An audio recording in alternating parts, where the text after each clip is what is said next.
Di antara pengusaha di kota Metro Lampung yang mendukung program Wirausaha Merdeka adalah La Costa yang bergerak dalam bidang usaha minuman dan makanan. Resto yang menjadi mitra dari Universitas Dianuswantoro Semarang ini pun memberikan kesempatan seluas-luasnya untuk mahasiswa Wirausaha Merdeka dari Universitas Muhammadiyah Metro Lampung yang menjadi partner Udinus untuk magang dan belajar berwirausaha. Universitas Dianuswantoro Semarang sendiri menjadi salah satu perguruan tinggi di Indonesia yang terpilih menjadi perguruan tinggi pelaksana wirausaha merdeka, di mana Udinus mendapat kuota untuk 400 mahasiswa dan terbagi dalam 30 tim, di mana selain dari mahasiswa Udinus sendiri, mahasiswa yang tergabung dalam binaan wirausaha merdeka Udinus adalah dari perguruan tinggi lain. Dari Metro Lampung, Tutuk Carita melaporkan.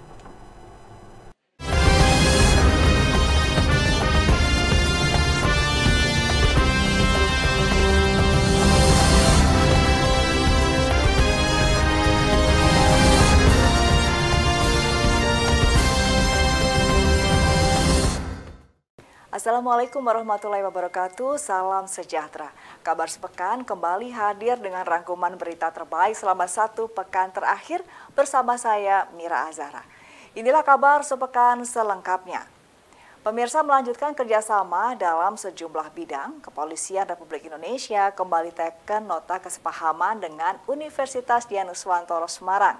Dengan nota kerjasama yang baru ini diharapkan kerjasama Udinus dan Polri akan semakin kuat dan saling menguntungkan. Penandatanganan nota kesepahaman atau Memorandum of Understanding antara Universitas Dianuswantoro Semarang dengan Kepolisian Republik Indonesia ini dilakukan Senin siang di ruang pertemuan Gedung H lantai 1 Udinus. Penandatanganan dilakukan langsung oleh Rektor Universitas Dianuswantoro Semarang, Profesor Edi Nursasongko, dan Kabag Jakdiklat Rojianstra SSDM Polri, Komisaris Besar Polisi Devrian Donimando mewakili Polri. Dalam kerjasama ini, baik Polri dan Udinus akan saling memberikan manfaat nyata, seperti dalam hal rekrutmen polisi sumber sarjana dan juga peningkatan kapasitas SDM kepolisian, serta kerjasama dalam hal praktek mahasiswa Udinus di lingkungan Polri, seperti mahasiswa Fakultas Kedokteran Udinus yang dapat belajar di Rumah Sakit Bayangkara Semarang. Alhamdulillah hari ini kita sudah menandatangani perjanjian nota kesepahaman antara Polri dan Udinus. Kegiatan ini tentunya diharapkan bisa memberikan manfaat bagi kedua belah pihak, terutama peningkatan sumber daya manusia, termasuk sarana dan prasarana yang bisa nanti kita tindak lanjuti dengan PKS. Kegiatan ini diharapkan nanti dari Polda bisa menindaklanjutinya. Ya, tentu kami merasa sangat senang dan bangga bisa mendapat kepercayaan dari Mabes Polri untuk bekerja sama mengadakan kerjasama antara Udinus dengan Mabes Polri. Sebetulnya kerjasama ini sudah kami lakukan cukup lama, karena pada awal-awal pendirian kami, Udinus itu sudah mengajar komputer di Akpol. Berapa semester di Akpol, nanti kalau pas praktek, Akpol pada datang naik bis ke kampus kami, itu yang pertama. Kemudian yang kedua, juga kita lihat saben tahun ada tes Akpol, itu komputernya pakai CAT, komputer asisten teknis, dilaksanakan di Udinus. Jadi masyarakat yang mau daftar ke Akpol, dites komputer dulu di Udinus. Itu sudah berlangsung bertahun-tahun kira-kira gitu. Dan ada lagi kerjasama ini yang sudah kita laksanakan baru adalah kerjasama antar Fakultas Kedokteran Universitas Dianuswantoro dengan Rumah Sakit Bayangkara. Jadi kerjasama kita dengan Mabes Polri itu sudah cukup banyak kita lakukan, dan sehingga hari ini kayaknya mau diikat semua sehingga supaya lebih berdaya guna dan bermanfaat buat kita, Universitas Dianuswantoro dan Mabes Polri. Tentu utamanya juga bermanfaat buat masyarakat. Mohon doa restunya aja. Dalam penandatanganan MOU ini juga turut disaksikan oleh para wakil rektor Udinus dan juga staf SSDM Mabes Polri dan Polda Jawa Tengah. Dari Udinus, Tutuk Carita melaporkan. Ratusan siswa SMP Negeri 22 Kota Semarang antusias mengikuti program pelayanan dan edukasi kesehatan terpadu pelajar Kota Semarang atau Peter Pan. Program ini sebagai upaya mencegah resiko penyakit tidak menular pada remaja. Ratusan siswa SMP Negeri 22 Kota Semarang ini berbaris mengantri untuk mendapatkan bekal sarapan mereka. Pagi itu mereka diwajibkan membawa bekal sarapan sehat yang terdiri dari nasi, lauk pauk, dan buah. Usai mendapatkan bekal sarapan masing-masing, para siswa tersebut dipersilahkan menyantapnya bersama-sama. Bukan tanpa alasan, ini dilakukan sebagai bagian rangkaian kegiatan pelayanan dan edukasi kesehatan terpadu pelajar Kota Semarang atau Peter Pan. Program ini digagas oleh Dinas Kesehatan Kota Semarang dan fokus pada pencegahan penyakit tidak menular pada remaja, diantaranya diabetes, jantung, hipertensi, dan gangguan jiwa. Mindsetnya adik-adik atau pelajar Kota Semarang ini supaya bisa berubah, terutama di dalam pola mindset untuk mencegah penyakit tidak menular. Ini semuanya nanti akan kita perbaiki dalam edukasi di dalam kelas masing-masing, karena memang materi yang kita berikan tentunya yang informatif, lebih berarti bentuknya visual dan lain sebagainya. Sebelumnya kegiatan Peter Pan diawali dengan senam bersama yang bertujuan untuk melatih fisik agar tetap bugar dan terhindar dari resiko penyakit tidak menular. Kepala SMP Negeri 22, Rini Rusmiasih mengaku senang karena dipercaya sebagai tuan rumah dalam kegiatan Peter Pan kali ini. Terima kasih, Alhamdulillah SMP 22 dipercaya untuk kegiatan Peter Pan ini, dalam arti nanti untuk anak-anak supaya kedepannya ini lebih paham terkait dengan bagaimana sarapan yang sehat dan juga pembiasaan untuk hidup sehat. Selain senam dan sarapan bersama, para siswa juga diberikan tablet vitamin penambah darah agar terhindar dari anemia. Khusus bagi siswa putri, mengonsumsi tablet penambah darah secara rutin dapat mencegah resiko gangguan kesehatan reproduksi. Harapan saya untuk kedepannya ada event seperti ini lagi, karena eventnya ini dapat mengedukasi para siswa untuk menjalankan kehidupan yang sehat serta makanan yang sehat. Dari 16 titik program Peter Pan yang telah dilaksanakan sebelumnya, diharapkan dapat mengurangi resiko penyakit tidak menular pada remaja di Kota Semarang. Dari Semarang, Tim Liputan TV-ku melaporkan. Pemirsa, informasi terhangat dalam sepekan ini akan kami rangkum dalam kabar sepekan yang akan hadir sesaat lagi. Tetaplah bersama kami.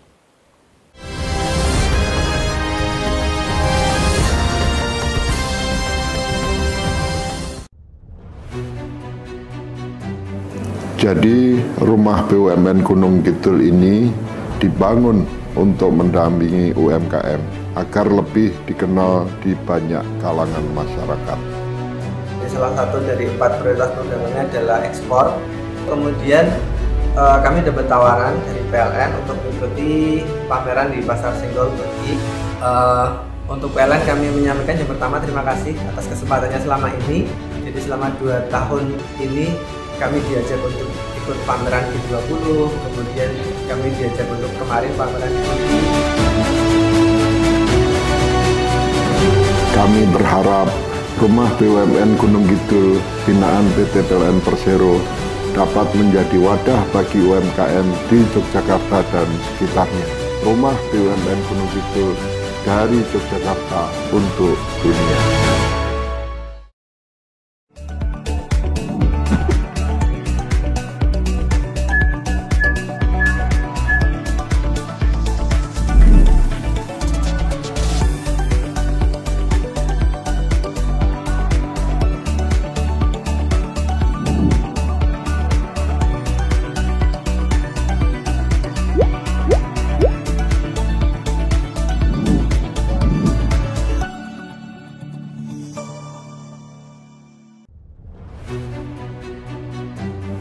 Jadi rumah BUMN Gunung Kidul ini dibangun untuk mendampingi UMKM agar lebih dikenal di banyak kalangan masyarakat.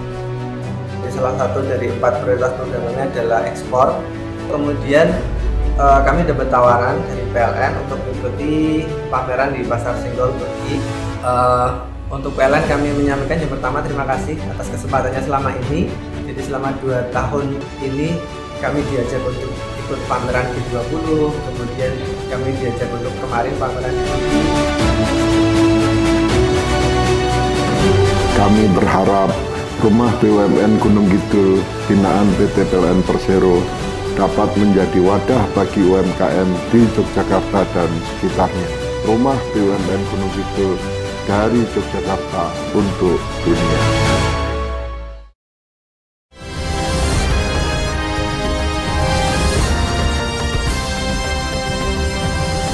Terima kasih Anda masih bersama kami dalam Kabar Sepekan. Pemirsa, PLN kembali meresmikan stasiun pengisian kendaraan listrik umum di kantor PLN Unit Layanan Pelanggan Purwokerto Kota.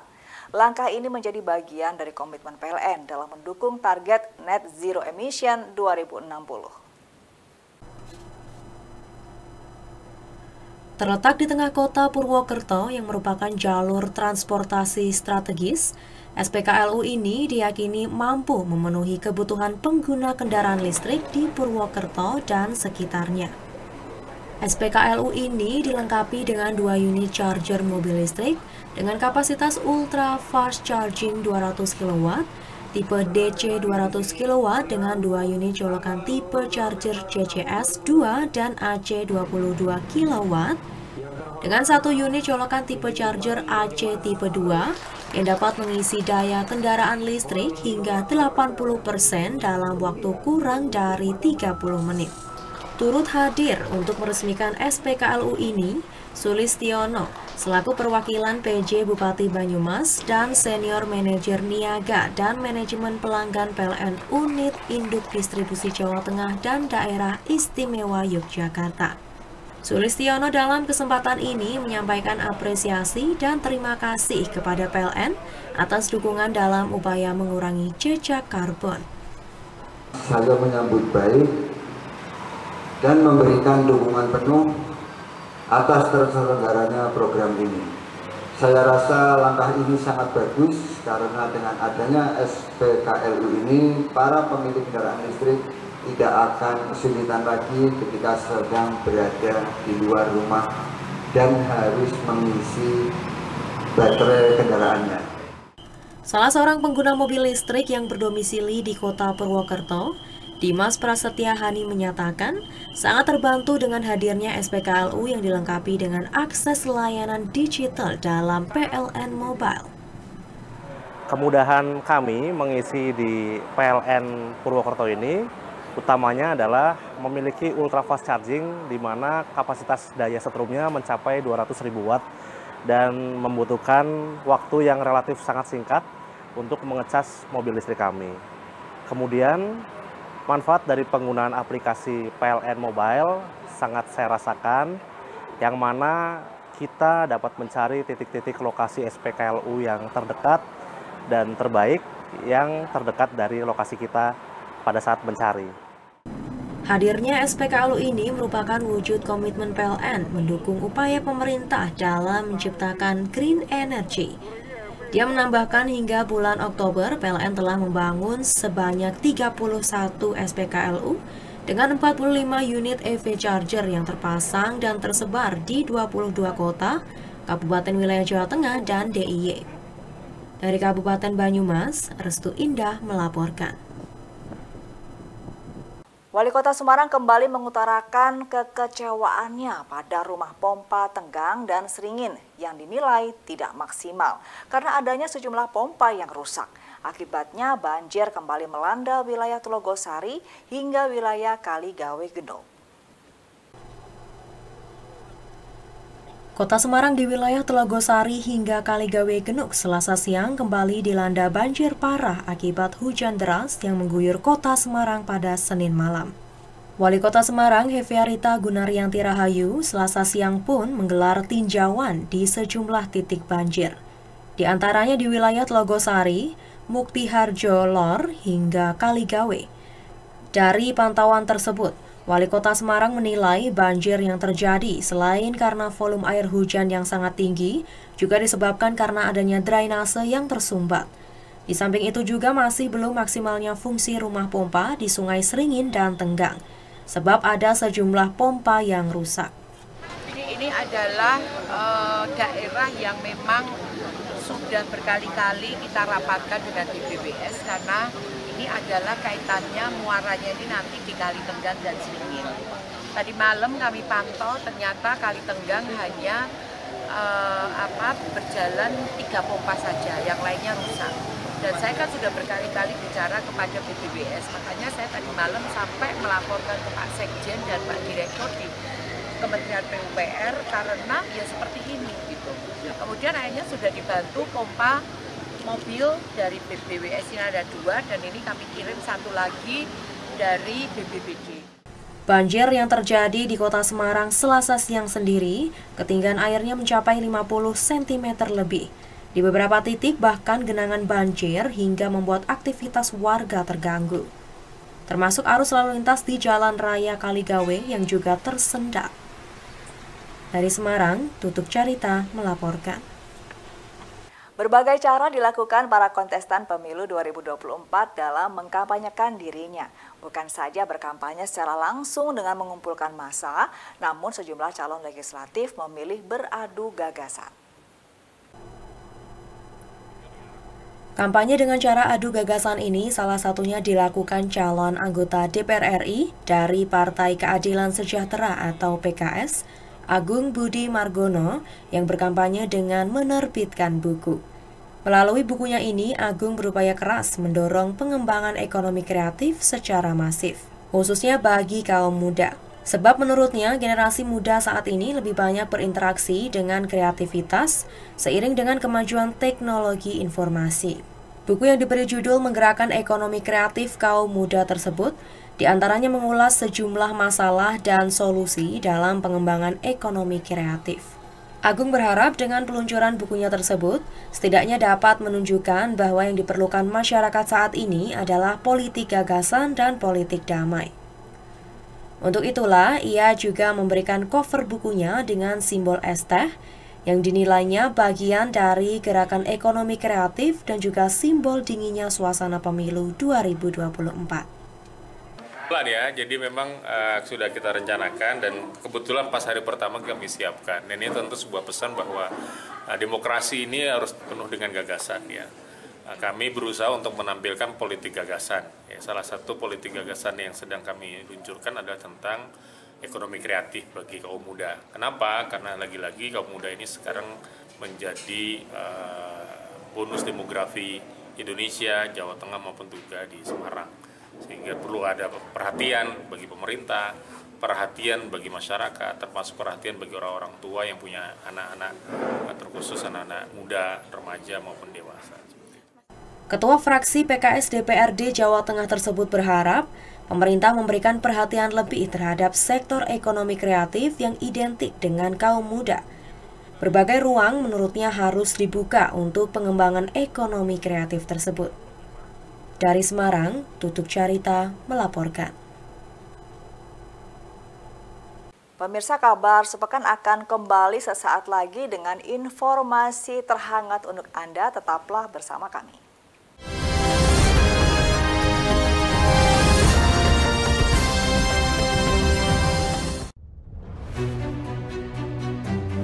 Jadi rumah BUMN Gunung Kidul ini dibangun untuk mendampingi UMKM agar lebih dikenal di banyak kalangan masyarakat. Salah satu dari 4 prioritas programnya adalah ekspor. Kemudian kami dapat tawaran dari PLN untuk mengikuti pameran di Pasar Senggol Begi. Untuk PLN kami menyampaikan yang pertama terima kasih atas kesempatannya selama ini. Jadi selama 2 tahun ini kami diajak untuk ikut pameran G20, kemudian kami diajak untuk kemarin pameran G20. Kami berharap rumah BUMN Gunung Kidul binaan PT PLN Persero dapat menjadi wadah bagi UMKM di Yogyakarta dan sekitarnya. Rumah BUMN Gunung Kidul dari Yogyakarta untuk dunia.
Jadi rumah BUMN Gunung Kidul ini dibangun untuk mendampingi UMKM agar lebih dikenal di banyak kalangan masyarakat.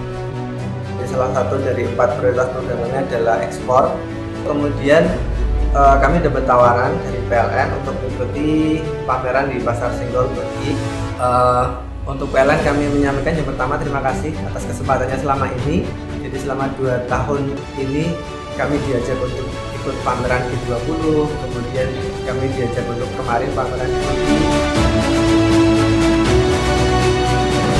Kami berharap rumah BUMN Gunung Kidul binaan PT PLN Persero dapat menjadi wadah bagi UMKM di Yogyakarta dan sekitarnya. Rumah BUMN Gunung Kidul dari Yogyakarta untuk dunia.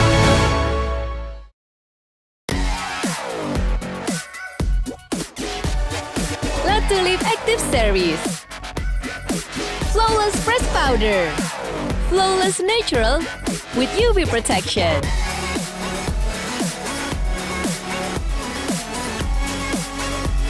Shimmering touch for natural glow. Stay active, be beautiful with La Tulip Active Series.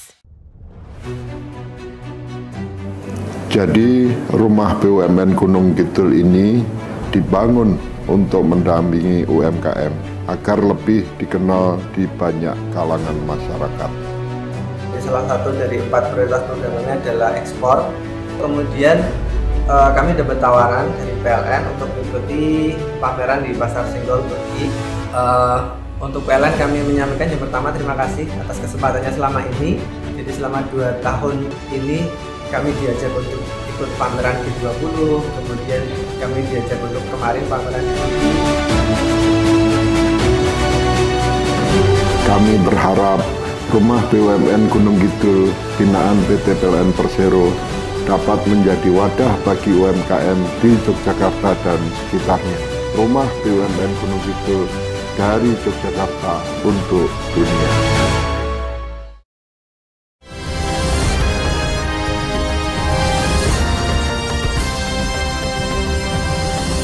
Terima kasih Anda masih bersama kami di Kabar Sepekan. Pemirsa, siapa menyangka jika lahan sempit di tengah kampung di Kendal bisa disulap menjadi tempat budidaya tanaman melon jenis golden. Uniknya, warga bisa memetik sendiri melon golden ini di greenhouse yang dibuat di tengah kampung. Dan pemirsa, informasi ini akan menutup jumpa kita dalam Kabar Sepekan. Selamat berakhir pekan, saya Mira Azara pamit undur diri. Wassalamualaikum warahmatullahi wabarakatuh, sampai jumpa. Didik Kurniawan, pemuda warga desa Bulu Gede, Kecamatan Patebon, Kendal, yang berhasil budidaya melon jenis golden di Kabupaten Kendal. Awalnya sempat menanam melon di area persawahan, namun hasilnya selalu tidak maksimal. Dari pengalaman inilah kemudian mencoba mengembangkan budidaya dengan cara hidroponik di dalam greenhouse. Keberhasilan budidaya melon golden yang dikembangkan di greenhouse miliknya membuat warga sekitar penasaran. Melon berwarna kuning emas terlihat menggantung dengan ukuran buah yang besar. Melihat peluang ini, Didik Kurniawan kemudian memasarkan hasil panen dengan cara yang unik. Warga yang ingin menikmati kelezatan melon golden ini bisa memetik sendiri buah yang diinginkan. Warga diajak untuk merasakan sensasi petik melon hidroponik yang terletak di tengah perkampungan. Ini terinspirasi dari yang dulu-dulu itu kan saya kan bertani melon di lahan terbuka. Dalam 1 tahun 3 kali 4 kali banyak kegagalan. Terus akhirnya saya berpikir buat greenhouse saja gitu toh. Kalau greenhouse itu kan lebih safety, panas nggak kepanasan, dalam sinar ultraviolet, dan lebih safety lagi Pak. Kalau dindingnya pakai insect net, kutu-kutuan minim lah. Kutu-kutuan bisa masuk gitu.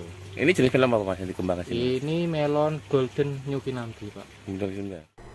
Keseruan memetik buah melon golden di dalam greenhouse ini diakui warga berbeda dengan wisata lainnya.